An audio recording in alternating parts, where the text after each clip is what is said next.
Welcome to okay legal help. आज हम लोग बात करेंगे हिंदू विवाह के बारे में। अब हिंदू विवाह करने के लिए सबसे पहले क्या जरूरी है कि वो दोनों हिंदू होने चाहिए। अब इसमें ये देखिए, दोनों मुस्कुराते कपल्स हैं, ठीक। अब इन दोनों की शादी होगी रीति रिवाजों के साथ, फिर ये आराम से घूमेंगे फिरेंगे, फिर इन दोनों के बीच में अनबन होगी और डाइवोर्स होगी। ये हुआ लाइफ की ऊंचाई और चढ़ाई। तब इसमें हम लोग बात कर लेते हैं कि इसमें आगे क्या क्या होगा, क्या क्या शर्तें होंगी। और शर्तें से पहले ये बात कर लेते हैं कि हिंदू कौन होते हैं। देखिए, बीरसवार लिंगायत, ठीक, बिरसवाय लिंगायत, या फिर फॉलोवर्स ऑफ ब्रह्मा समाज, प्रार्थना समाज और आर्य समाज, इसके फॉलोवर्स जो होते हैं ये हो गए हिंदू हो गए। या फिर कोई क्या है, सिख है, बौद्ध है, ठीक, या फिर क्या है, जैन है। अगर ये तीनों हो फिर भी क्या होगा, वो हिंदू होगा। या फिर नॉट मुस्लिम, अगर वो मुस्लिम नहीं है तो भी क्या होगा, वो हिंदू में आएगा। तो हिंदू में ये सारे पर्सन्स होते हैं। अब इसमें देख लेते हैं कि शादी के लिए शर्तें क्या क्या होंगी। अब शादी के लिए शर्तें ये हैं पहले कि इनके हस्बैंड जी के और वाइफ जी के जिनकी शादी हो रही है, इन दोनों के कोई भी स्पाउस, लिविंग स्पाउस नहीं होनी चाहिए। मतलब दोनों सिंगल होने चाहिए, तभी इन दोनों के बीच में शादी हो सकती है। या और दूसरी पॉइंट ये है, इंपॉर्टेंट पॉइंट, कि वैलिड कंसेंट होना चाहिए। ये दोनों अपनी मर्जी से कंसेंट दे। इन लोग ऐसा ना हो कि incapable of giving valid consent. Incapable कैसे, मतलब अनसाउंडनेस हो या मेंटल डिसऑर्डर हो या कोई डिजीज़ हो ऐसा, ठीक, जिससे कि वो ना दे पाए। या फिर उन लोग वैलिड कंसेंट दे रहे हैं, ठीक, भले वैलिड कंसेंट दे रहे हैं लेकिन वो जिस स्टेट में दे रहे हैं ना, वो इनवैलिड माना जाएगा, क्योंकि इस तरह से वो अनकॉन्शियस हैं, उसको देने के लिए काबिल नहीं हैं। तो वो क्या कहलाता है कि इनवैलिड कंसेंट कहलाता है। इसलिए जो कंसेंट है वो वैलिड कंसेंट होना चाहिए, तभी शादी होती है। और मेल की जो उम्र है वो 21 साल होनी चाहिए कम से कम, और फीमेल कितनी होनी चाहिए, कम से कम 18 साल की होनी चाहिए। अब देखिए, यहाँ पे दो पॉइंट आते हैं, प्रोहिबिटेड रिलेशनशिप और सपिंडा। प्रोहिबिटेड रिलेशनशिप क्या होता है? प्रोहिबिटेड रिलेशनशिप वो रिश्ते आते हैं जो बहुत ही प्रोहिबिटेड होते हैं। प्रोहिबिटेड मतलब कैसे, जैसे चाचा हो गए, भतीजे हो गए, मतलब दो भाई हैं, बड़े भाई की लड़की होगी और चाचा हो गए, इन दोनों के बीच में संबंध नहीं हो सकता। जैसे भाई भाई की लड़के बेटी में संबंध नहीं हो सकता, ठीक। और क्या बोलते हैं, मामा की लड़की पे संबंध नहीं होता। ये सब रिश्ते क्या होते हैं, प्रोहिबिटेड रिलेशनशिप में आते हैं। अब देखिए, अब दूसरा पॉइंट आता है, सपिंडा क्या होता है। सपिंडा होता है जैसे लड़के की तरफ से 5 पीढ़ी इंक्लूडिंग हिम, मतलब इसके ऊपर 4 और, ठीक, और लड़की की तरफ से 3 पीढ़ी इंक्लूडिंग हर, तो मतलब 1 2, इसके ऊपर 2 और। तो अब इनका चार्ट बनेगा। जब चार्ट बनेगा तो ये दोनों एक दूसरे में अगर आ जाते हैं, अगर ये एक दूसरे में आते हैं तो क्या कहलाएंगे, एक दूसरे में सपिंडा कहलाएंगे। और इनके बीच की शादी कैसी होती है, बॉयड होती है। ये शादी की शर्त में नहीं आएगा। अनलेस कस्टम और यूसेज अलाउस, मतलब अगर कस्टम और यूसेज अलाउ करता है तो प्रोहिबिटेड रिलेशनशिप और सपिंडा दोनों की शादियाँ हो सकती हैं, अगर रीति रिवाज अलाउ कर रहे हैं तो। अब इसमें कुछ बातें देख लेते हैं, जैसे कि कौन से शादी शून्य होते हैं और कौन से शून्य करने होते हैं, मतलब बॉयड एंड बॉयडेबल। देखो, बॉयड शादियाँ वो होती हैं जैसे अगर पहले से शादियाँ हुई हो, ठीक, तो दूसरी शादी कैसी होगी, बॉयड होगी।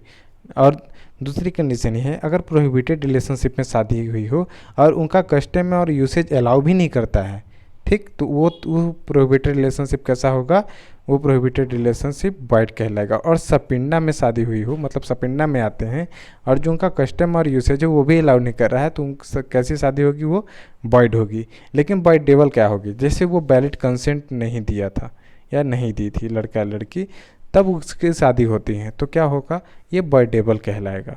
बॉयडेबल मैरिज में आएगा, ये शून्य नहीं होगा, बॉयडेबल होगा। और दूसरा पॉइंट ये है, जैसे कम उम्र में शादी हुआ हो, बिलो 18 ईयर्स या बिलो 20 ईयर्स, तो ये भी कैसी होगी, ये बॉयडेबल होगी। इसको बाद में बॉयड किया जा सकता है। अब देखिए, रेस्टिट्यूशन ऑफ कंजुगल राइट। मान लीजिए अगर आपस में नहीं बन रहा है तो उनको रेस्टिट्यूट करने के लिए, साथ में रहने के लिए ऑर्डर, जो कोर्ट में पिटिशन फाइल करके जो ऑर्डर लेते हैं। अब इसमें देखिए क्या है कि एक स्पाउस क्या करता है, इस विदड्रॉ करता है दूसरे की सोसाइटी। मान लीजिए लड़का अपने, ये जो हस्बैंड है, अपने वाइफ को छोड़ के जाता है, ठीक, को बिना किसी रिजनेबल कॉज के, तो वाइफ क्या कर सकती है, बाय पिटिशन डिस्ट्रिक्ट कोर्ट में जाएगी, ठीक, डिस्ट्रिक्ट कोर्ट में जाके इसके अगेंस्ट केस कर देगी। किस लिए क्या करेगी, पिटिशन, ताकि रेस्टिट्यूशन ऑफ कंजुगल राइट के लिए। तो बर्डन ऑफ प्रूफ जो होगा, प्रूफ करने के लिए, वो किसके ऊपर होगा, विदड्रॉन स्पाउस की, मतलब जो एग्जाम्पल इसमें किसका होगा, मेल मेंबर को, ये हस्बैंड को जो छोड़ के जा रहा है। तो ये होता है रेस्टिट्यूशन ऑफ कंजुगल राइट। फिर बाकी सब देखने के बाद डिस्ट्रिक्ट कोर्ट क्या करेगी, रेस्टिट्यूशन ऑफ कंजुगल राइट का डिक्री पास कर देगी। ठीक, अब देखिए जुडिशियल सेपरेशन भी होता है। जैसे रेस्टिट्यूशन ऑफ कंजुगल राइट हो गया, वैसे जुडिशियल सेपरेशन भी जरूरी होता है, जहाँ पे आपस में बिल्कुल नहीं बननी होती। देखो कैसे एक दूसरे को कैसे लग रहा है जैसे खा जाएंगे, इस तरीके से लड़ाई हो रही। तुम लोग चाहते हैं कि जुडिशियल सेपरेशन की डिग्री पास हो, तो इसमें से हस्बैंड या वाइफ, ठीक, हस्बैंड और वाइफ क्या करेंगे, इधर स्पाउस ग्राउंड ऑफ डाइवोर्स पे पिटिशन फाइल करेंगे। जो ग्राउंड्स ऑफ डाइवोर्स होते हैं उसी ग्राउंड्स पे पिटिशन फाइल करेंगे, except the ground of divorce for by mutual consent. उसको छोड़ के बाकी जितने ग्राउंड हैं उस ग्राउंड्स पे पिटिशन फाइल करेंगे कोर्ट में, और कोर्ट क्या करेगी, डिक्री पास कर देगी जुडिशियल सेपरेशन की। अब जैसे जुडिशियल सेपरेशन की डिक्री पास होगी, इसमें से किसी भी कपल को ये ज़रूरी नहीं है, ये जो रोमांस हो रहा है कोई ज़रूरी नहीं है कि रोमांस हो, मतलब कोहेबिटेशन के जो राइट्स होते हैं वो ख़त्म हो जाते हैं। कोई ऑब्लिगेटरी नहीं होता कि वो दोनों कोहेबिटेशन करें। ये होता है जुडिशियल सेपरेशन के बारे में। ठीक, आगे चलते हैं। आगे ये है कि डाइवोर्स क्या होता है और उसकी ग्राउंड्स ऑफ डाइवोर्स क्या है। डाइवोर्स मतलब कि जब हस्बैंड या वाइफ एक दूसरे से अलग होना चाहते हो, तो किसी न किसी ग्राउंड्स पे होंगे, विदाउट रीज़न तो हो नहीं सकते अलग, कोई मजाक है नहीं शादी। तो इसमें क्या होगा, उसके सर्टेन ग्राउंड्स ऑफ डाइवोर्स होते हैं, वो देख लेते हैं क्या क्या होते हैं। जैसे एडल्ट्री हो गया। एडल्ट्री क्या होता है, जैसे अब ये मेल मेंबर है, ठीक, मेल मेंबर किसी और दूसरे वुमन के साथ रिलेशनशिप में आ जाता है। ठीक, शादी हो गई है इसके साथ शादी हुई है, बट किसी और स्त्री के साथ इसका चक्कर है, रिलेशनशिप है, तो क्या कहलाएगा, वो एडल्ट्री कहलाएगा। और इस बेसिस पे वाइफ जो है क्या करेगी, पिटिशन फाइल करके डाइवोर्स ले लेगी, ये होता है एडल्ट्री। ठीक, इसमें वाइफ या हस्बैंड दोनों में से कोई भी डाइवोर्स ले सकता है, ये दोनों के लिए ग्राउंड से सारे। अब दूसरा पॉइंट है क्रूएल्टी। अगर जैसे इसमें क्रूएल्टी दो तरह के होते हैं, मेंटल क्रूएल्टी और फिजिकल क्रूएल्टी। अगर कोई मेंटली ताना दे देकर कुछ बोल बोल कर उसको अगर क्रूएल्टी कर रहा है तो क्या कहलाएगा, मेंटल क्रूएल्टी। फिजिकल क्रूएल्टी होता है जैसे मार पीट के कर रहा है तो क्या होगा, फिजिकल क्रूएल्टी होगा। डिजर्शन क्या होता है, डिजर्शन मतलब वाइफ या फिर हस्बैंड क्या किया है, अपने अदर पार्टनर को, जो अपना पार्टनर है उसको छोड़ के चला गया, और छोड़ के चला गया 2 साल तक चला गया बिना किसी रीजनेबल रीज़न के, तो वो क्या कहलाएगा, डिजर्शन कहलाएगा। फिर आता है कन्वर्जन टू अनदर रिलीजन। मतलब देखो ये हिंदू मैरिज एक्ट है, 2 हिंदुओं के बीच में शादी होती है इसमें। अब 2 हिंदुओं के बीच में जब शादी हुई, तो अगर हिंदू दूसरे धर्म में परिवर्तन कर लेता है, धर्म परिवर्तन कर लेता है, तो उसमें क्या है कि जो अग्रीव्ड पार्टी वो क्या करेगी, इस ग्राउंड पे डाइवोर्स के लिए पिटिशन फाइल कर सकती है। अगर मान लीजिए अनसाउंड है, मेंटल और साइकोट्रिक डिसऑर्डर, और ऐसे अनसाउंड और मेंटल और साइकोट्रिक डिसऑर्डर है कि वो कभी हील नहीं होंगे, तो इस केस में एग्रीड पार्टी क्या करेगी, इसमें डाइवोर्स ले सकती है। और लेप्रोसी का केस है, ठीक, या फिर बेंड्रेबल डिजीज़ का केस है। मतलब बेंड्रेबल डिजीज़ मतलब क्या होता है, ऐसी डिजीज़ जो कि इतना जल्दी क्यूरेबल नहीं होता, प्लस ये कम्युनिबल फॉर्म में है, तो क्या कहलाएगा, इस ये भी ग्राउंड ऑफ डाइवोर्स का एक बेसिस बन जाता है। फिर रिनाउंस्ड वर्ल्ड। रिनाउंस्ड वर्ल्ड क्या होता है, रिनाउंस्ड वर्ल्ड मतलब कि वो दुनियादारी छोड़ के सन्यास बनने चला गया है, ठीक, वो भी एक केस बनता है ग्राउंड ऑफ डाइवोर्स। अब नॉट हर्ड फॉर 7 ईयर्स, मतलब 7 साल तक लापता है। मान लीजिए ये 7 साल कहीं गया और 7 साल तक मिल ही नहीं रहा, तो वाइफ क्या कर सकती है, ग्राउंड ऑफ डाइवोर्स के लिए अप्लाई कर सकती है। या फिर वाइफ मान लीजिए 7 साल के लिए गायब, तो हस्बैंड ग्राउंड ऑफ डाइवोर्स के लिए अप्लाई कर सकता है। या फिर क्या हुआ कि इनके बीच में जैसे हस्बैंड और वाइफ है, इन दोनों की शादी हो चुकी है, इनके बीच में कोई डिक्री पास हुई है, मतलब कैसे पहले भी केस चला है, डिक्री पास हुई है फॉर रिजम्पशन ऑफ कोहिबिटेशन और रेस्टिट्यूशन ऑफ कंजुगल राइट के लिए, ठीक। लेकिन डिक्री पास होने के बावजूद साल भर तक वो अलग रहे, ठीक। तो अगर अलग हैं साल भर तक इनके बीच में कोई भी कोहिबिटेशन नहीं हुआ, या फिर इनके बीच में कोई रेस्टिट्यूशन ऑफ कंजुगल राइट्स नहीं हुआ साल भर तक, तो क्या कहलाएगा, उसके लिए फिर एग्रीड पार्टी अप्लाई कर सकते हैं डिसोल्यूशन ऑफ मैरिज के लिए। मतलब हस्बैंड या वाइफ कोई भी डिसोल्यूशन ऑफ मैरिज के लिए फिर अप्लाई कर सकता है। ये थे grounds of divorce for both husband and wife. अब ये है डाइवोर्स बाय वाइफ, मतलब ये ग्राउंड सिर्फ वाइफ को दिए गए हैं। मतलब अगर इसमें ये है कि अगर हस्बैंड दोबारा शादी कर लेता है, मैरिड अगेन, तो ये क्या होगा, ये ग्राउंड ऑफ डाइवोर्स बन जाता है इसके लिए। या फिर being guilty of rape, sodomy और बेस्टियलिटी, ठीक, रेप, सोडोमी और बेस्टियलिटी जैसे सेक्सुअल ऑफेंसेस किया है और उसके लिए गिल्टी है इसका हस्बैंड, तो वो भी ग्राउंड ऑफ डाइवोर्स बनेगा। या फिर डिक्री ऑफ मेंटेनेंस पहले पास हुआ है, भले ही वो दोनों अलग रहे हैं और इनके बीच में कोई भी रिजम्पशन ऑफ कोहिबिटेशन नहीं हुआ है, मतलब कोहिबिट नहीं किए हैं एक दूसरे को, तो ये क्या होगा, 1 साल के लिए अगर 1 साल तक के लिए वो अलग हैं तो क्या इस ग्राउंड ऑफ डाइवोर्स बन जाएगा। या फिर जब इससे शादी किए थे तो ये कितने की थी, ये 15 साल से कम की थी। जब 15 साल से कम की थी ये, तो जब ये मेजर होगी तो क्या करेगी, ये ग्राउंड ऑफ डाइवोर्स बनेगा और ये डाइवोर्स ले सकती है। अब देखिए डाइवोर्स बाय म्यूचुअल कंसेंट क्या होता है। अब डाइवोर्स बाय म्यूचुअल कंसेंट ये होता है कि जैसे दोनों हस्बैंड एंड वाइफ हैं, ठीक, ये साल भर के लिए अलग अलग रह रहे हैं। अब दूसरों में इतना अनबन है कि not able to live together, ये क्वेश्चन मार्क आ गया है इनके रहने पे। अब इन दोनों एग्री टुगेदर करके क्या करते हैं, पिटीशन फाइल करते हैं डिस्ट्रिक्ट कोर्ट में फॉर डाइवोर्स। अब 6 महीने के बाद और 18 महीने से पहले, मतलब date of presentation of petition, जब पिटीशन डिस्ट्रिक्ट कोर्ट में पेश किए थे तब की बात है, वहाँ से 6 महीने बाद और 18 महीने से पहले अगर वो पिटीशन को विड्रॉ नहीं करते हैं और कोर्ट सेटिस्फाई हो जाता है उनके डाइवोर्स के लिए, तो डिक्री पास कर देगा, डिक्री ऑफ डाइवोर्स। ठीक, अब देखिए अब पिटीशन फाइल कहाँ किया जाता है। अब पिटीशन फाइल वहाँ किया जाएगा जैसे local limits of district court में। Local limits of district court कहाँ कहलाएगा, जहाँ पे दोनों की कपल्स की शादी हुई हो, या फिर दोनों कपल्स लास्ट टाइम रहे हों, लास्ट रिसाइडेड टुगेदर, या फिर जहाँ पे रेस्पोंडेंट रिसाइड कर रहा है, या फिर जब पिटिशनर वाइफ है तो जहाँ पे वो रह रही है, या फिर जहाँ पे पिटिशनर रिसाइड कर रहा है। किस केस में, जहाँ पे रेस्पोंडेंट जो है आउटसाइड टेरिटरी रह रहा है और वहाँ पे ये एक्ट अप्लीकेबल है, और या फिर not heard alive for 7 years, 7 साल के लिए अलाइव नहीं है, तो पिटिशनर जहाँ पे रिसाइड करता है वहाँ पे वो अप्लीकेशन पिटिशन फाइल कर सकता है उस कोर्ट में। तो ये हो गया ज्यूरिडिक्शन ऑफ कोर्ट और कहाँ पे पिटिशन फाइल कर सकते हैं। आगे चलते हैं मेंटेनेंस पेंडेंट राइट। इसमें क्या होता है कि वाइफ और हस्बैंड जो है, इसमें कोई भी हो सकता है, वाइफ और हस्बैंड, ऐसा नहीं है कि सिर्फ वाइफ को मेंटेनेंस मिलता है, हस्बैंड को भी मिलता है। ये उस केस की बात है। मेंटेनेंस पेंडेंट राइट का मतलब होता है जब सूट पेंडिंग हो कोर्ट में, उस केस में।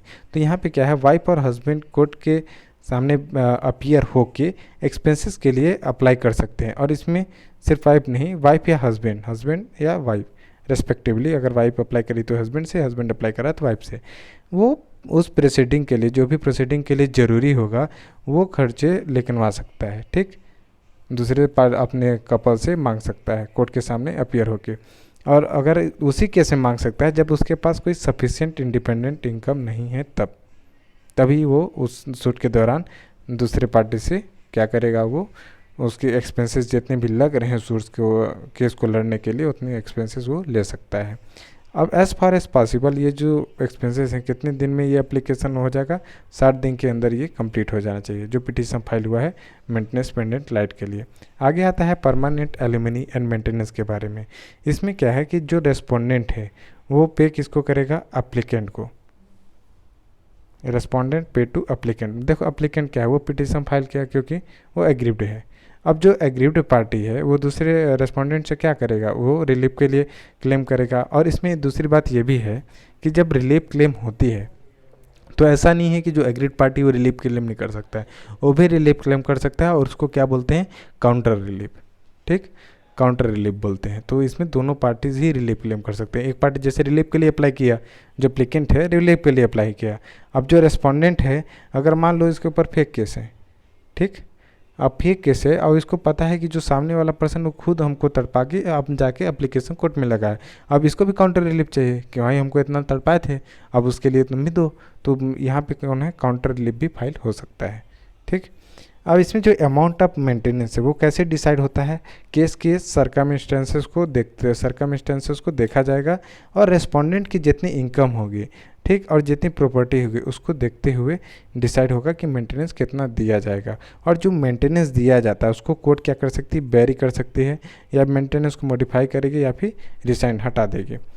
तो इसमें अगर चेंज ऑफ सर्कमस्टेंसेस हो रहे हैं, मान लो जैसे पहले इनकम नहीं था, अब इनकम है, सर्कमस्टेंसेस बदल गए, जैसे पहले ज़रूरत भी कम थी अब ज़रूरत ज़्यादा है, सर्कमस्टेंसेस बदले, तो उस केस में कोर्ट क्या कर सकता है, अपने जो भी मेंटेनेंस था उसको बदल सकता है उस सर्कमस्टेंसेस के हिसाब से।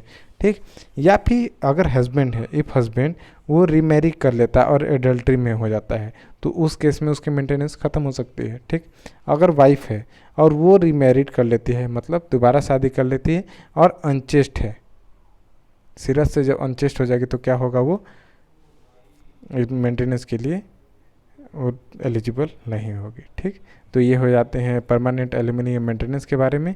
और हाँ, मेंटेनेंस हस्बैंड और वाइफ दोनों के मिलते हैं। अब कस्टडी ऑफ चिल्ड्रेन, देखो अब पति पत्नी है तो इनके बच्चे भी होंगे, तो उनके बच्चों के क्या होगा वो भी देखना जिम्मेदारी है। तो देखो कस्टडी ऑफ चिल्ड्रन की जब बात आती है तो कस्टडी किसको जाएगी, वो डिसाइड करेगा कोर्ट। ठीक, इसके लिए पिटिशन होता है। फिर मेंटेनेंस, इनके मेंटेनेंस की जितनी खर्चे होगी बच्चों की वो कौन देगा। फिर इनके एजुकेशन के लिए खर्चे के लिए कौन देगा, या फिर बच्चों की जो विशेष हैं जैसे आगे पढ़ने की विशेष है वो सब खर्चे कौन देगा, वेयर एवर पॉसिबल ये सब खर्चे भी दिए जाएंगे बच्चों के लिए, कस्टडी ऑफ चिल्ड्रन के लिए। अब इसमें कोर्ट क्या पास करेगा, जो ऐसा उसको डीम लगे, जैसा जस्ट एंड प्रॉपर लगे फॉर माइनर चिल्ड्रेन, वो बीच बीच में इंटरिम ऑर्डर, जैसे केस चल रहा है, केस के दौरान भी बच्चे तो हमेशा ही रहेंगे जब बच्चे हो गए हैं तो केस के दौरान भी इंटरिम ऑर्डर, अंतरिम आदेश पास करके इनकी कस्टडी के लिए, इनके मेंटेनेंस के लिए जो भी खर्चे लगेंगे और बच्चे किसके साथ रहेंगे ये सब डिसाइड कर सकती है इंटरिम ऑर्डर। और जब डिक्री पास हो जाती है और बच्चों के मेंटेनेंस के लिए, एजुकेशन के लिए, कस्टडी के लिए प्रोविजंस साथ ही साथ बना सकती है कोर्ट ऑर्डर द्वारा, सच ऑर्डर्स डिक्री पास करके। ठीक, और कोर्ट क्या कर सकती है, इनको इंटरिम ऑर्डर, डिक्री या प्रोविजंस जितने भी पास किए या फिर डिक्री और जो प्रोविजंस पास हुए हैं इनको क्या कर सकती है, वो रिवोक, सस्पेंड और वेरी कर सकती है। और जितना हो सके कस्टडी ऑफ चिल्ड्रन के केस को कितने दिन में इकरे की डिस्पोज करेगी, वो 60 दिन के अंदर डिस्पोज ऑफ करेगा। ठीक, तो ये होता है आपके हिंदू मैरिज एक्ट के बारे में। अगर इसके रिलेटेड प्रोविजंस, सेक्शंस वगैरह चाहिए तो कमेंट में बोलिए, सेक्शन से रिलेटेड भी बना देंगे, लेकिन यही सारे कॉन्सेप्ट हैं जो हिंदू मैरिज एक्ट में कवर्ड हैं। और इसमें देखिए एक मेन इंपॉर्टेंट टॉपिक और आता है जिसको कहते हैं decree of proceedings. Decree of proceedings क्या होता है, डिक्री ऑफ प्रोसीडिंग्स वो चीज़ है जिसमें देखो जो जज है, अब उसकी भी जो कोर्ट होती है उसकी भी क्या जिम्मेदारी होती है, कोर्ट की जिम्मेदारी होती है कि वो देखे कहीं मिसयूज़ तो नहीं हो रहा है। जैसे कोई क्या हुआ कि जानबूझ में एडल्ट्री में घुस रहा है, एक मेल हुआ, मेल क्या है जानबूझ के एडल्ट्री में घुस रहा है ताकि वाइफ इसके डाइवोर्स मांगे, और वाइफ डाइवोर्स मांगे और इसको डाइवोर्स, उससे छुटकारा मिल जाए वाइफ से। ठीक, जानबूझ के ऐसा कर रहा है, तो ये सब देखना किसका काम है, ये कोर्ट की जिम्मेदारी है। तो ये सब डिक्री या प्रोसीडिंग्स में आता है कि अगर कोई मिसयूज़ तो नहीं कर रहा है तो उसको देखने के लिए वो डिक्री ऑफ प्रोसीडिंग्स होती है, ये कोर्ट की जिम्मेदारी होती है न्यायालय की। भले ही वो दोनों पार्टी से प्रूफ हो या ना हो, लेकिन न्यायालय ये सब बातों को देखेगी। ये होता है हिंदू विवाह अधिनियम के बारे में, हिंदू मैरिज एक्ट के बारे में। नेक्स्ट सेक्शन में हम दूसरे बेयर एक्ट के साथ आएंगे और उसको समराइज़ करेंगे, उसके जो मेन कॉन्सेप्ट्स हैं उनके बारे में बात करेंगे।